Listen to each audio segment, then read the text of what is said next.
Yo, what is going on, man? We back with another video, man. This is ranking Super Dragon Ball Z villains. Any Dragon Ball Z lovers on here? Dang, that's tough, man. Y'all can't get Goku no love. Nobody no love. Dang, that's tough, man. But hey, this the villains right here. No cap, man. Y'all voted for this. You know, so hey, y'all hit that like, hit that sub, smash it, man. No cap. Go ahead, introduce yourself. Let them know where they can find you at. Hi, everyone. My name is Faylo. I'm FaylotheSiren on Twitch.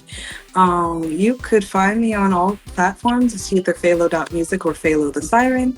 I'm a singer, songwriter, cosplayer, and I do all of the nerdy shit. So, okay. What you got on your shirt? What character is that? Oh, we got Tanjiro, Nezuko, Zenitsu, and Inosuke. Okay, hey. Hey y'all, I'm Haley. You can find me at AsLoveByHaley on TikTok and Instagram, Haley.X3. What's up, y'all? I'm Kiara, also known as KiaraXOX. You can find me on YouTube, KiaraXOX, TikTok if you still got it, .KiaraXOX, and IG__KiaraXOX. Okay, man, y'all better hit that like, man. She said she gotta wake up early, bruh. You know what I'm saying? So I had to grab on there. So y'all better hit that like on this video. No cap, man. Hi everyone, I'm Mai. You can find me on Instagram at kisses_babes. And from there you can go follow my TikTok and my red note since we're on there as well. Okay, let's get it. Hey, what y'all think about TikTok? Is TikTok cooked? It better not be. I don't know. It's hard to tell. I'm about to stress myself out. Hey guys, it's Cassie G. Make sure y'all subscribe to my YouTube channel at Cassie G, CASSI_G. I'll do a slight little fit check. Okay. Hey, this right here is Valentine's Day vibes. You know what I'm saying? Hey, somebody in the comment section spam it. You gonna take on a date, man, and where would you take her, bro? You know what I'm saying? We don't want no $20 dates, man. We want something real, okay? So let me know in the comment section. I want to go for up. You feel me? They spend $20. They getting slapped. Don't you spend $20? But I ain't got that much for Yeah, the fat red guy. So a long time ago, I made a video ranking every single Dragon Ball Z villain, where I went over every single Dragon Ball Z villain. But time has passed since that video. I've grown. I've done a part 2. I've turned 22. And I think I'm finally ready to rank Dragon Ball Super villains. Yes, it's finally here, long awaited. However, rule for this video: anyone who is an op to Goku and the gang will be considered a villain. So everyone, good, nuanced, evil, I'm ranking them all. Because if not, this video would practically be like 7 characters. Alright, let's do it. Do y'all know I sort of went over this during the last part of this series, but Movie Beerus and Dragon Ball Super Beerus are 2 completely different things. Because Dragon Ball Super Beerus is objectively worse. Like in the movie, we're introduced to Beerus as this threatening, mysterious, nonchalant purple cat who happens to be a destroyer guy. Super chill, super cool. That's what he look like though, that Pokemon. Me too. Mewtwo? Why you gotta disrespect Mewtwo? Like, I was about to say, why he said it like this? In the show, he's still a destroyer, but like, he's super petty. Even pettier than in the movie. Like, y'all remember when he visited that planet and took half of it because the food left a greasy feeling in his mouth? Yeah, that annoyed me. I know it was supposed to be like menacing or something, like, wow, he'll take life for something that simple. No, just no. It didn't give me that feeling at all. He's not Gordon Ramsay to be being so critical of dishes. You're an unemployed cat. And don't even get me started on his first fight with Goku. Oh my goodness. I know it isn't Beerus' fault that the animation was so terrible, but I don't know. It's his arc. It low-key feels like it is. I will say though, once he's on the boat, he makes up for it, because the way he had Vegeta having flashbacks and freezing up when he first saw him, priceless. Would have thought he was up against Broly. I even like the whole "my Bulma" scene way more in the anime, because Vegeta genuinely looked like he was tweaking after they replayed and slow-moed Beerus slapping his girl 3 times. Dang. 3 times. I thought I was watching a flight video. He was so mad, he hit him with the "you're going to suffer for what you've done." Oh, that line was cold. And then he got humbled. And I of course gotta talk about Beerus' rematch with Goku. And again, worse than the movie. I'm sorry, I know it was a longer fight in the show, but come on, you can't top the whole "and will not let you destroy my thing from the movie. That's a classic. I will say though, I do think the coolest thing about the show version of this fight was the whole universe shaking thing. That was pretty cool. And when he stabbed Goku and Goku self-revived, I didn't even know he could do that. Did y'all? Dragon Ball Super Beerus, 7.8 out of 10. He's just too lackluster compared to the movie. I will say though, he is funnier than the movie Beerus, and he does some pretty cool stuff later down the line. But at that point, he's not a villain anymore. So that last one was not too good. Now this one sucks way more. Again, I already went over this one in one of the other installments. And again, just like the last one, please watch the movie instead of the show. This arc is actually like nearly unwatchable. And don't get it twisted either. This is not Frieza's fault. He could keep his score from the last video. It's just, bro. The animation! Like, yeah, I know this arc added some cool stuff, like bringing Ginyu back and making Gohan give Frieza PTSD. But come on, bruh. That is not Frieza! I'm done. Golden Frieza, just give him the same score as the last video. I just feel bad. After that atrocity of an arc, we see Goku and Vegeta return to their training until one day they're interrupted by the arrival of Champa and Vados. They're the god of destruction and angel from Universe 6 and also the siblings of Beerus and Whis. And Champa looks exactly what his name sounds like. A Champa. He's just Beerus, but instead of being a destroyer of worlds, he's a destroyer of scales. So imagine Beerus chooses Day One. And he's serious about this eating stuff too. Like he literally proposed a whole universe versus universe tournament over food. As for Vados, I don't really have much to say about her. She's as chill as Whis. But just one thing. Can we please stop the Goku and Vado fanfictions? He is not cheating on Chi-Chi. The tournament they set up is one between fighters from Universe 6 and Universe 7, and this tournament introduced some characters I ended up loving for the rest of the series. Starting with... Winnie the Pooh. He's not one of them. He's sort of just like this yellow Winnie the Pooh looking rod wave built bear, and his whole gimmick is that he doesn't take damage like that one dude from the World Strongest. Goes crazy. But instead of I swear they be coming to rod wave every video though. At this point, it doesn't make no damn sense. Rod wave always catching strays. It didn't help that we stopped on the double chin picture. Oh, dang. Now that looked that's more like a quadruple chin. That looked more like Dave Blunt's than Rod Wave though. That's true. Low key right there. He's all stretchy, he's sort of just bouncy.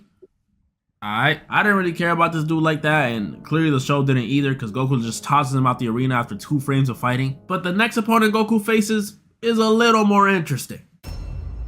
Okay. Universe 6 is just a twin of Universe 7. They share the same races, one of them being Frieza's race, and that's where we get Frost. See, he's one of the ones that I like, but something was different about this dude. He may have looked like Frieza, but he wasn't like Frieza. He was nice? I remember watching this and I actually thought it was kind of cool that there was a good Frieza.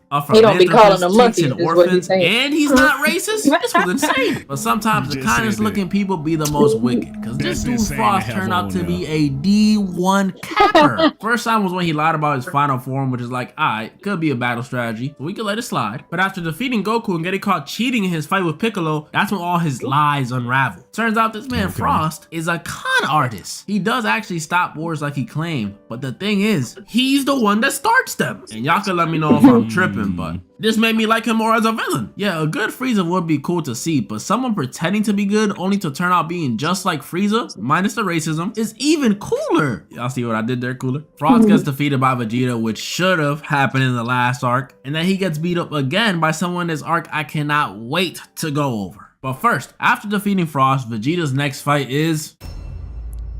Vegeta is this robot whose whole thing is releasing lava and steam, and he gets so offended when you install him that he's pretty much unable to fight. So, just like me when I was a kid, he's a sensitive little bitch. I actually liked him more than Tubby over there. He at least put up a fight. And he's so innocent, he's like a Pokemon. Ain't saying no proper words, just straight noises. How could you not like him? I even felt bad after bro was crying when he lost to Vegeta. It's okay, bro, you'll be good. Dang. Vegeta defeats him, and this is when we start getting into the opponents that I actually end up really liking. That's tough. I don't know why, but I liked Kaba hella when we first saw him. The whole concept of there being another planet full of Saiyans was so dope. And the fact that Vegeta had to take on the mentor role in this fight, absolute cinema. I did find it a little messed up though how much Vegeta was enjoying this fight, while Kaba thought Vegeta was really about to murder his whole family. Bro, like look at Vegeta's face, he is loving this. But Kaba, even though I did like him at the start, to me he always felt like a too much of an ally. And I know none of these dudes are actually evil except like Frost, but Kaba as an opponent just didn't feel that intimidating. It also doesn't help that he just pales in comparison to the other two Saiyans we meet later villain-wise, but we'll get to that later. After Vegeta also defeats Kaba, his next opponent is someone that I've been waiting to talk about this whole time. This booty head. He got an ass head. So cool. I know what his head looks like, but out of all the new characters introduced up to this point, Hit was definitely the coolest. And a 1,000-year-old hitman who could skip forward in time? Come on now. Y'all cannot tell me that ain't the coolest thing you ever heard. Hit had the aura, the fit. Look at the stand. See, he might be a chill guy. And his fights were even cooler. The way he embarrassed my king Vegeta was beautiful. Looked like he was fighting John Cena the way he didn't know what was hitting him. Sorry to my goat. And then his fight with Goku. I remember watching this fight like it was yesterday. That Ayo and Teo song, the I didn't wanna roll it with the Dapper was trending. Russ was having an MVP season, and I didn't have bills to pay. Oh my goodness, life was good. And this fight was just as good. Instead of it being about straight hands, Goku had to anticipate where Hit would go with his time skip. All this strategizing led to a back and forth fight. Building all the way up to Kaioken Blue Goku. Bro, you cannot tell me this wasn't insane. Hit in the end outlasted Kaioken Blue Goku, which not gonna lie, disappointed me on the first watch, but hey, more points for Hit. And even after Goku was done, he still kept doing king stuff because he gave Monaka the win, even though he knew he wasn't on nothing. Such a goat, man. Hit, easily one of my favorite characters introduced in Super. He's definitely top 3. He gets a solid. I know some of y'all gonna be mad. 9 out of 10. Like, bro, ignore the head shape. He's the coolest dude in Super. At the end of this tournament, we also meet Zeno, who gets cool with Goku immediately. And after watching how cool the fights were in this arc, he proposes a tournament involving multiple universes. Oh yeah, y'all know which tournament I'm talking about. But we gonna talk about that later, because first we gotta go over Copy Vegeta. So after Goten and Trunks find themselves on an unfamiliar planet after sneaking onto Monaka's ship, blah, blah, blah, blah, blah. Pretty much just this water that turns Vegeta into a purple ghoul clone. And Goku and the kids have to defeat him or Vegeta will be erased from existence. Copy Vegeta, as the name says, is a copy of Vegeta. So he's pretty much like a doppelganger. And although this was a mini arc, it actually struck a chord with me. Because y'all don't know this, but I've actually had my own doppelganger situation in school. That's right. I'm not going to dive into the story too much. Just know we're learning about African-American reformers. And the second the teacher put up a picture of this dude, I did not hear the end of it. So I feel you, Vegeta. His arc wasn't too shabby though. I ain't like it at first, but this is the only time we got to see Goku and Vegeta fight in Super so far. Sorta. And it's funny because we see Vegeta torn between wanting Goku to win and save his life and wanting the clone to win to save his pride, which was hilarious because even with his life on the line, Vegeta still refuses to lose. That's so real. Copy Vegeta does lose some points though, because unlike Hit, he was actually defeated by Monaka. That's embarrassing. But after Copy Vegeta is defeated, that's when we get back to the main story. And that's where we see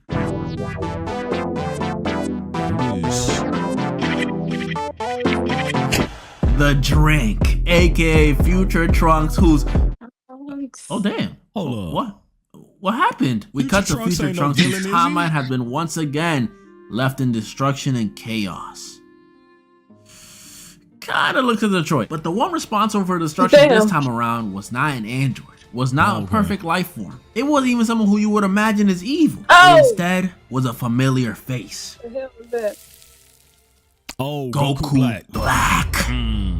Yo. When this arc was first announced, I remember I was hyped. I remember watching Rhymestyle and Geekdom 101 speculation videos back in like 2016, talking about the return of Future Trunks and rumors of an evil Goku. I was clicking my heels. I was jumping for joy. I had seen evil Goku done before in hella fan-made stuff, but a real canon evil Goku? I knew it was gonna be fire. And he was. This dude was a cold evil villain from a design standpoint, from a motive standpoint, even from an action standpoint. He had checked it all off. Literally the first time we see him, he murks my Bulma right in front of Trunks. And this is future Bulma too, a woman who has had nothing positive happen to her in like 3 decades. So for her to see the face of her best friend grinning at her right before she died is so cool. It's bad, but it's cool. Y'all know what I mean. I was confused. How could this happen? How could Goku, the pure-hearted Saiyan, somehow turn evil and wreak havoc on the future timeline? Well, we fully understand this when we meet who Goku Black really is.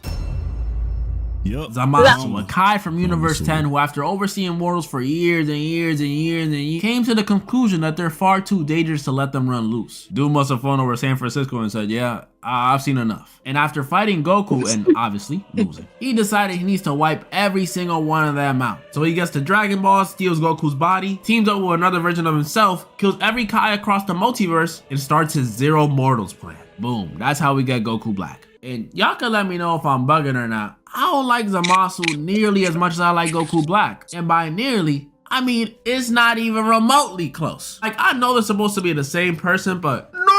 He not the same, papi. He not the same. No Black. And don't get me wrong, they're a great duo. But Goku Black is definitely the Stephen Curry to Zamasu's Zaza Pachulia. Like, I'm sorry. Goku Black had way better moments than this dude. Killing Bulma, coming back to the past to fight Goku, going Rose, bodying my goat, bodying Goku, bodying the drink, killing Goten and Chi-Chi. The list goes on and on. He literally made a scythe out his hand. What does Zamasu do? Kill an old man? Goku Black is 10 times cooler than this dude. That's why it hurt me so much when, after being backed into a corner by our main characters, they fused! I won't lie to you. When they first fused, this dude was intimidating. Two strong opponents, one immortal, another one a Saiyan, either in the Patara fusion? How are we supposed to beat that? But the second I saw this dude lose 2 beam struggles back to back and have to grow that grimace shake Quagmire arm, I knew there was no more Goku Black. But I mean, even if there was, how cool could he really look when he's going up against the best fusion in all of Dragon Ball? It's my turn.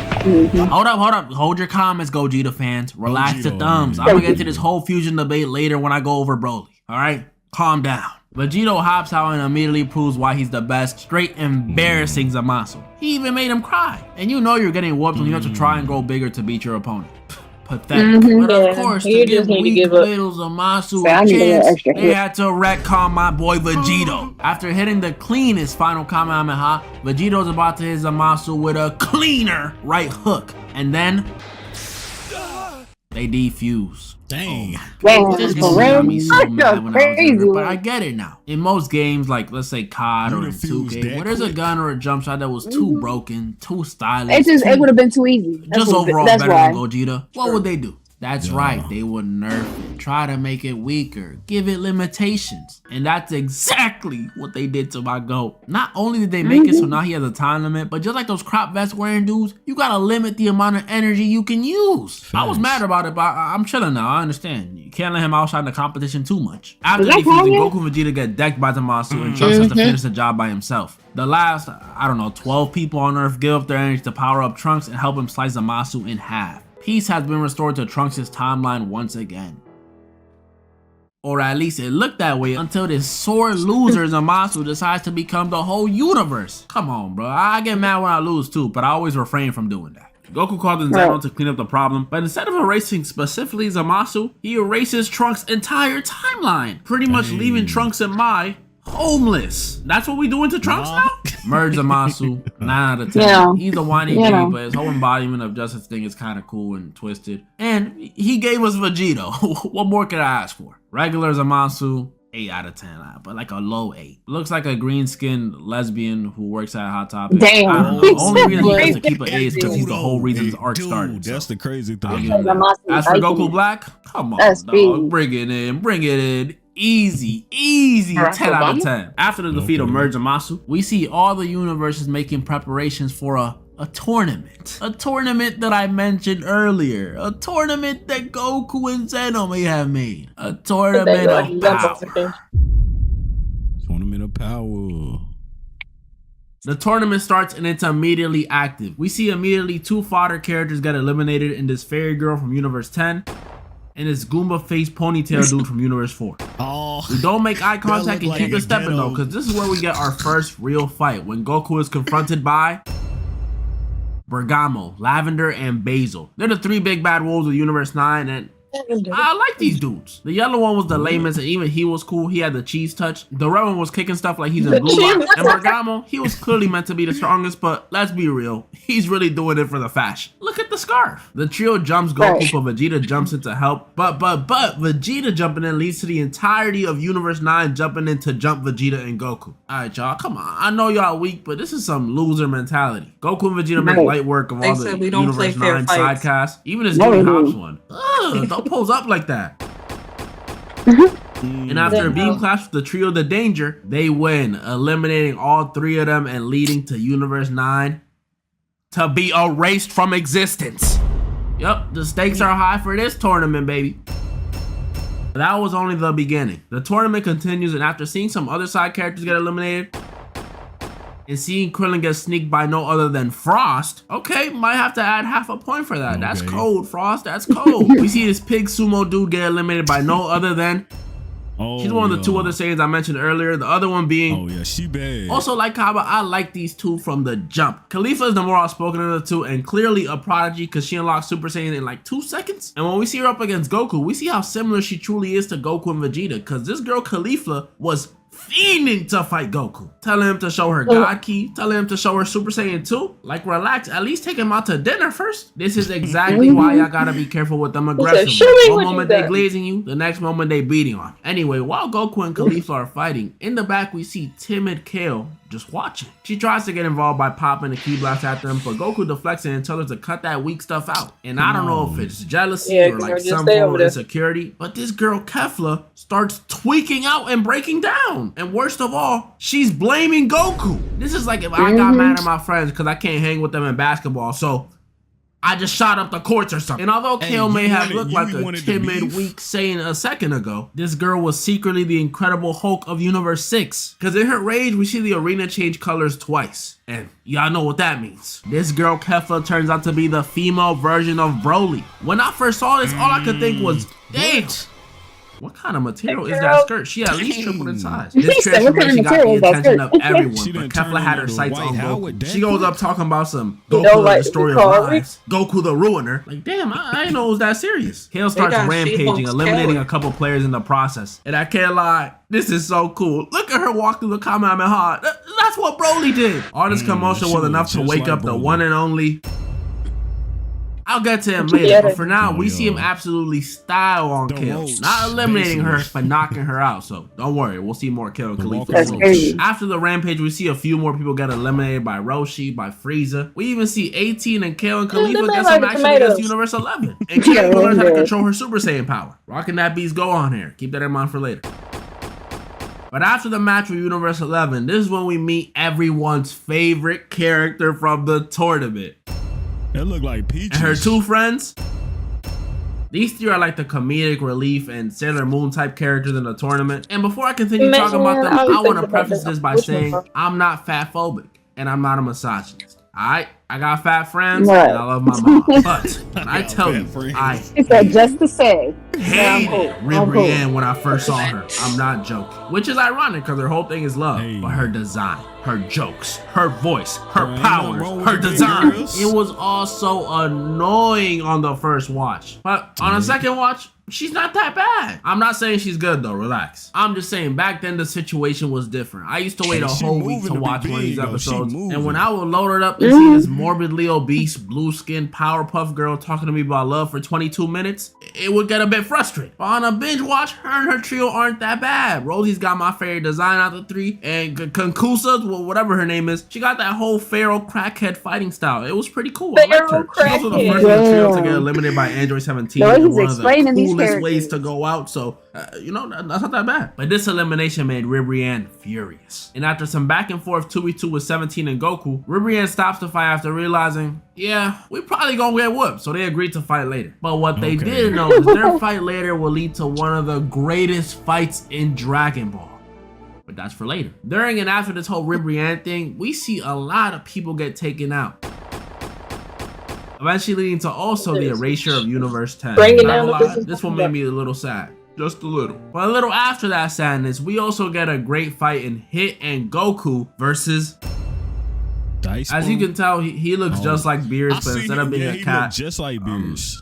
He's a FNAF animatronic. And I don't know what it is with these fast dudes, but they be way too cocky for my liking. Like this dude Dispo does not shut up about how fast he is. Gave me memories to I'm the fastest in the universe. You can't replace him. His fight with Goku and Hit was tough though, I can't lie. We got to see a cool use of the God in Super Saiyan Blue form and more of Hit being as cool as ever. I know what his head looks like. Sadly, Dispo runs away back to his team. But don't worry, I'll talk about this dude and Dispo again later. After that happened, we see a bunch of more people get eliminated. Included Tien, who had one of the lamest exits out the tournament since Krillin. Oh, I forgot about him. Roshi, who eliminated himself after going into cardiac arrest. And even Frost, who after teaming up with Frieza, gets betrayed. Oh, come on, bro. I'm gonna have to remove the half a point for that. How the con artists get conned. But after this, we finally see the long-awaited fight of Goku versus Goku. Or should I say quarter of a fight? Because this fight is also interrupted, but not by anyone trying to save Ribrianne or Goku. This fight is interrupted by someone trying to get involved. Okay. Jiren the Great, the most hyped, the most mysterious, and the most powerful character of the tournament, finally facing off against Goku. This man was marketed to us as the mortal stronger than his god of destruction. The mortal stronger than his god of destruction. Do you know how insane that is? A buff great alien in spandex who meditates all day and doesn't say a word, and he's the strongest? I just knew while watching someone this bland looking, that means he's gotta have some insane depth, some fire backstory, hiding some deeper evil.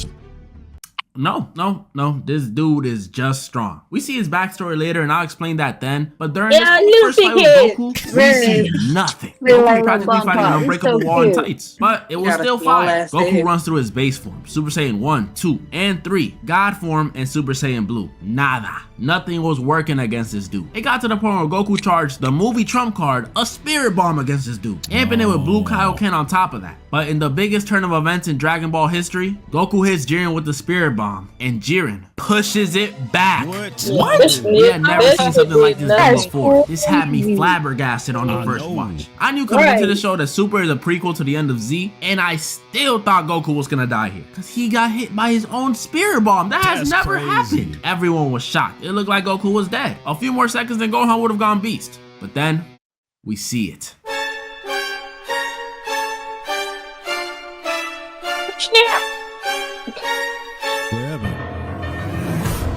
Ultra Instinct Goku. Hey, find him boring all we want, it just only happened because of Jiren. This was the dopest transformation since Super Saiyan 3. The theme, the silver eyes, the roar. Look at him flexing his back. It makes sense how this broke the internet. This fight was insanely beautiful to witness back then, and it still is. Goku was finally able to put some hands on Jiren, and look at Toppo just standing there in disbelief. Don't worry, I'm gonna talk about you in a second, my boy. Beerus was shocked. All the other gods of destruction, shocked. It looked like Goku could be the person to take down Jiren, but right before Goku lands his money shot, his timer runs out, getting blasted away by Jiren. This was so sad to witness the first time, but don't worry, we will see more of Goku and Jiren later when we get his backstory. For now, after this monumental fight, we get another big fight when we see Jiren face off against Hit. And tell me why when I was watching this, I really thought Hit was gonna win. But no, Jiren somehow brute strength his way out of being frozen in time and packed my boy up. Man, he may have the personality of an IG model. Golly, he is strong. He eliminates Hit the same way he stopped Kale's rampage. Straight style. And after his packed up, we cut to the Universe 6 Saiyans, where we see Kaba eliminate this green bowling ball of a woman from Universe 4. That proceeds to get eliminated by Frieza. And we also see Kale and Khalifa, who finally roll up on Goku for that rematch. And a lot of y'all know where this is going. The girls utilizing their newfound chemistry and transformations push a recovering Goku through all his Super Saiyan states till he eventually busts out Super Saiyan God. Just look at how clean it looks. This gap in power proved to be too much for the girls, so they do the only thing two people can do when they need a power up against a strong opponent.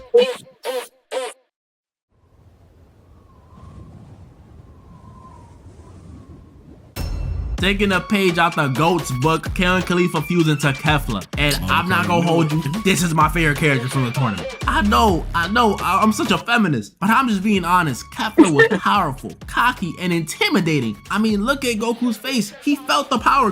At this point, Goku Super Saiyan God was no match for even base Kefla. So he goes Super Saiyan Blue. She goes Super Saiyan. He goes Super Saiyan Blue Kaioken. Still no match. It was looking like Goku and Jiren weren't ever gonna rematch. I lied earlier. But just when it looks like Goku's about to lose, we get another reason why I loved Kefla so much. What she do? Just like Jiren, Kefla pushed Goku to use Ultra Instinct once again. Oh, and when I okay. tell you this fight between Kefla and Goku is one of my favorite of all time, I am not exaggerating. I've recreated it in Roblox. Just like when Not she in first Roblox. appeared, You said in Kefla knew Roblox. there was a power Roblox. creep again. I'm But this dead. time, she was on the loser's end of it. All of a sudden, Goku was dodging everything she threw at him. Ki blasts, punches, special moves. None of it worked anymore. This is exactly what it would look like if any of y'all try to play me in Sparking Zero, making y'all look silly. Kefla was frustrated. In a last-ditch effort, she throws out hella ki everywhere, but Goku was still dodging. She charges up one final attack to end it all, and at the same time, Goku charges a Kamehameha. Kefla launches her Chocolate Vanilla Swirl attack, and instead of beam clashing, Goku decides to grind on it. Goku decides to grind on it. Decides to grind on. Yo, this slow motion. She's like, yo, what? My life is over.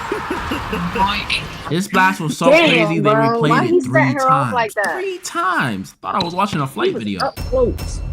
After the defeat of Kefla, in turn to the defeat of Kale and Khalifa, we cut to the Universe 2 fighters who are being erased. After we see Rosie getting packed up by 17, Ribrianne going into her Godzilla Susanoo butterfly form, I'm not even gonna say anything, before being eliminated by 18, and the 3 cosplayers getting packed up by Goku.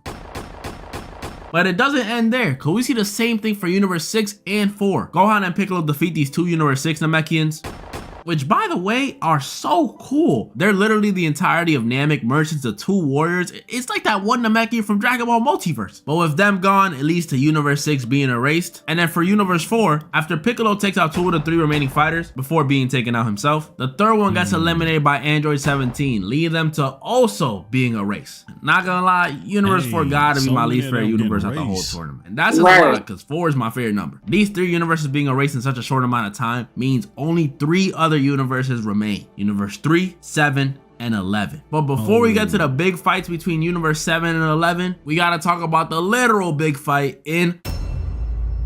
After losing 2 participants back to back and being left with only 4, the remaining Universe 3 fighters merged to become Anilaza. And I don't know if I have much to say about this dude. Like, I'm grateful for him because he showed us the teamwork of Universe 7. But besides that, all I can really say is I didn't expect him. Don't get it twisted. He is very, very strong. And he eliminated Android 18. But I don't know. I think I just want to talk about Universe 11 already. He looked like a nasty journey. 2 teams remaining. Universe 7 and Universe 11. And let me just say, these last few episodes are amazing. Literally, it's 3 big fights remaining, and all 3 of them are fire. The weaker of the 3 fights is Dispo versus Gohan and Frieza. And even this fight is still dope. Dispo goes like super sonic, animatronic, even gets the purple guy aura. And Gohan and Frieza have to strategize and eventually sacrifice Gohan to eliminate him. And while that was happening, 17 was holding off, who I have yet to speak about, but he's like chill. Ant-Man. I know people make jokes about him because he's built for Right. it and he has that I can Lorax see that. stash, but no, y'all are wrong. Oh, for that. wow. Popo's just You in the said the same boat as Lorax. Deborah. They're just Dominican uncles. I look at his legs. You can't Okay. hide those skinny jeans, my boy. He even got the No. tanning range of one. Have y'all seen his God of Destruction It be form? like My boy that. came straight out of one of them resorts. I ain't gonna But in lie, I all got skinny seriousness, legs, Topo too. is cool. His whole God of Destruction and You training say you thing got is skinny insanely cool. legs? And the way he embarrassed Frieza, nearly killed 17, and gave us a cool Vegeta moment, I can't ask for much more. Now, Jiren. Back to you. First off, before I talk about his backstory, I want to talk about the fight between him and Goku. This final fight with Goku is perfect. We see UI Goku again. We get Master UI Goku. We see Jiren push his limits. We even see Frieza help out. The choreography, the animation, the music, all of it was great. Even that one scene where the Ultra Instinct takes a toll on Goku's body, perfect. Scared me crazy. I thought it was Frieza for some reason. But Jiren. While you were a big part of this last fight, actually the biggest, bro, your backstory was trash. Once they showed it, it was confirmed. This dude Jiren was the tofu, the white man's chicken of Dragon Ball. Bland. The tofu. This dude's whole backstory is one day he watched this evil dude kill his parents, but luckily he was saved by a martial arts master. But one day again, this time in the future, that exact same evil dude came back to kill his martial arts master. And ever since then, he's been my focused gosh. on getting stronger. Max. Oh, That's okay, it. Come wow. on, bro. You mean we got this god level opponent from that? Like, where's the substance? I Where's know, the from a gabagoo? bird. This is why I say playing from Ed, and Eddie has more personality than this guy. Because they gave us nothing from Jiren. And I'm not gonna act like the backstory was super terrible or something. Like it can't be fleshed out or made a little more interesting. But the problem is, it wasn't. We didn't see this backstory until like the last, I don't know, 3 episodes. So for 99% of the tournament, all we had was silent, strong, alien in spandex. That's all we had. And literally the most personality he showed was in this fight. When Goku was whooping him so bad, he started raging and tried to kill Universe 7. You see, that's exactly what I want to see. Give me more of that. Jiren gets defeated by 17, Goku, and Frieza after they all work together to eliminate him, leaving 17 as the last fighter remaining on the battlefield, making Universe 7 the winners of the Tournament of Power. Woohoo! Yeah! Finally done with this arc. Jiren, like I said, you're just too boring, my boy. You gave us so many great moments, but come on, bro. You can't be up here with the Friezas, the Cells, the Zamasus, the Goku Blacks. I'll take back Zamasu. The Goku Blacks. So for that, I'll give Jiren a 7.5 out of 10. After the Tournament of Power, Goku and Vegeta resumed their training, wanting to reach new heights and new levels of power. Until one day, that new level of power is presented to them in the form of Broly. Man, I can't lie, I only have positive things to say about this man. From the new backstory of being a banished anomaly and being abused and used as a tool for revenge by his father, to his design, or even his new innocent personality. I love this new Broly hella. Also helps that this movie's just good. Like, bro, I wish I saw this in the theaters just to hear the on them loudspeakers. His whole origin on planet Vampa, tough. His fight with Vegeta where we see Super Saiyan God Vegeta, tough. His fight with Goku where Goku busts out a Rasengan, tough. The way he unlocked Super Saiyan, tough. And even his 1 hour of beating up Frieza was tough. And he deserved it too after playing that whole Broly look. Now, I know y'all want to hear me talk about Gogeta, but first I gotta answer the big question. Derek, who do you like more? Z Broly or Super Broly? I'm glad you asked. This is a hard question to answer. Z Broly was vicious, tenacious, violent. He was the devil of Dragon Ball Z. There's no more to say. The nostalgia is there. While Super Broly, his power felt more out of control.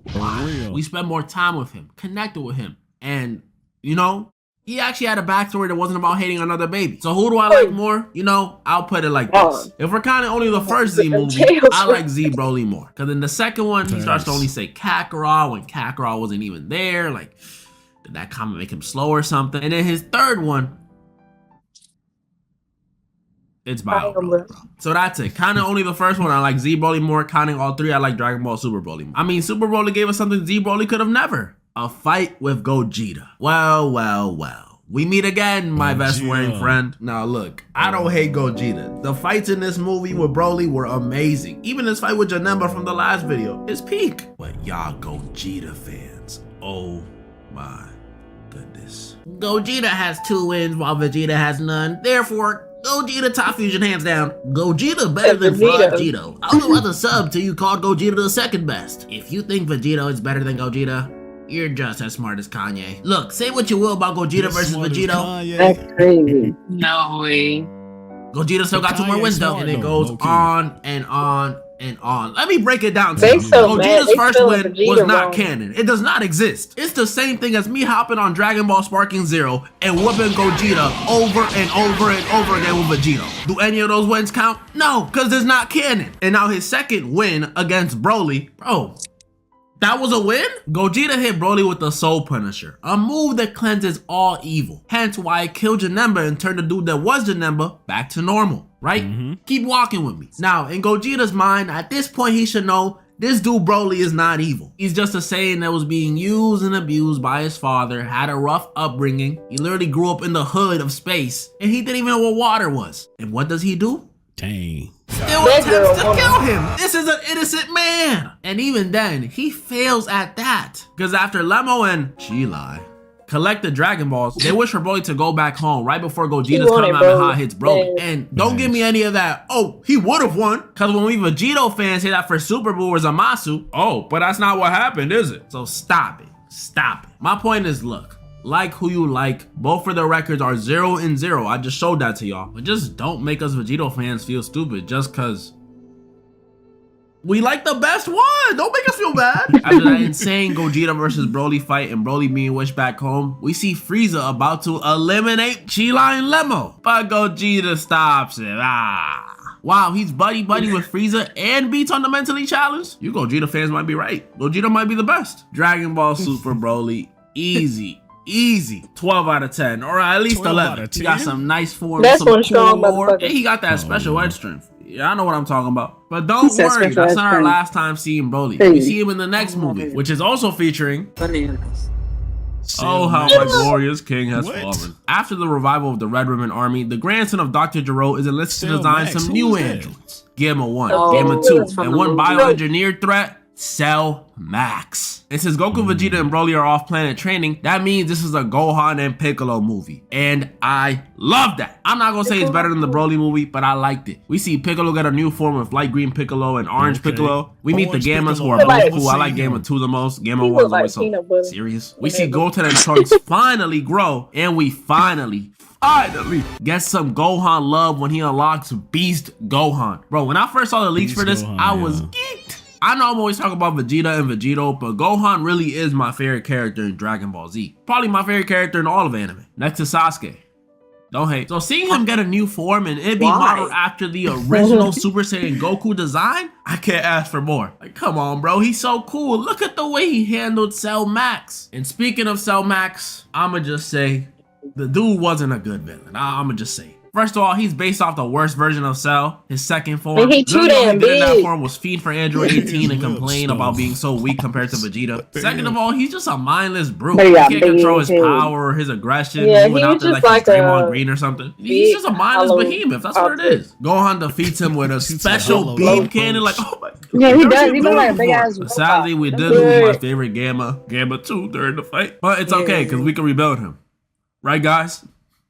Right? Cell Max, like I said, just a mindless brute, not really doing much. Yeah, he was slow in this video series. Yeah, so I'll give him 7.8 out of 10. Wow. That boy out of 10. I mean, we gotta be grateful. This movie also gave us that was first nice. Vegeta versus Goku. Yeah, I don't know who's far match. I don't care. That was pretty much all the villains I wanted to go over in this video. And some bad news. This will probably be the final installment of this series. I know. It's so dear to my heart too. But maybe I'll redo part 1 because my opinions have. It was alright. I liked it. It was good. I like the Kefla fight, honestly. Yeah. Kefla. Okay, what you was gonna say, my bad? I was all for his ratings until he said Sasuke was his favorite character. Now I don't trust his judgment. Right, now we got question his abilities. Right. I wouldn't. Yeah, that was crazy. But I like how he did it and put everything together. You know what I'm saying? Really? Okay, so the biggest super villain then that we come down to is Broly, basically, right? Mm-hmm. Yeah. 12 out of 10. I mean, he just too muscular. I mean, dang, this dude had to be on some steroids. Ain't no way. Right? He look dope as shit. I don't know. He look dope as shit. That dude been through the hard knocks. Yeah, he's gone through some stuff. A hard life. He deserved his rating. Yeah. He deserved his rating. What was your best part, Cassie? I like when they were speaking about Jyrene. I don't really know a lot about the anime, but yeah, I think I like him. Okay. Hey, I'm gonna put it like this. Hey, if y'all want to see it, man, we might do like a little dating thing. You feel me? And who in it? Y'all let me know, man. Comment section, cause we already, you know what I'm saying, got somebody say they want to take Cassie out. So what's up, man? We could do a little dating thing. You know what I'm saying? You gotta be an age, man. Come on here. Hey, we'll do it. No cap, man. Y'all let us know in the comment section if we should do that, man. Who will be? It's gonna be called Speed Dates with Fat. It's gonna be called Speed Dates with Fat. Speed dating with Fat. That'd be crazy. That'd be crazy. Hey, I got somebody that could come on here too. It'll be like a crazy video. I got like a furry I can bring on here. A furry? Yeah, A furry? insane. You feel me? Dude, who know every damn She's body. trolling. Yo. I got y'all. You know what I'm saying? No cap. Cassie is the first to sign up, so hey, y'all let me know if you down. He signed you up already, Cassie. Yeah, I'm taking her for the team. Y'all let me know. I didn't volunteer. Let me know in the comment section, man. You know what I'm saying? Hit that like, hit that sub. Thank you, ladies, for coming out. We out. Gang. Hello guys, man. I want to say thank you for watching this video. I want to say thank you guys so much for your continued support, man. It means so much. As you know, man, these videos are getting harder and harder to make. I just need you to do me a favor. The video that pops up on the screen right here, even if you don't watch the full video, just click the like, man. That will mean a lot to the channel. Also, man, on this current video, click the like button and share this video out to as many people as you can. I love you guys, and also let me know which girl you like the best in this video, guys.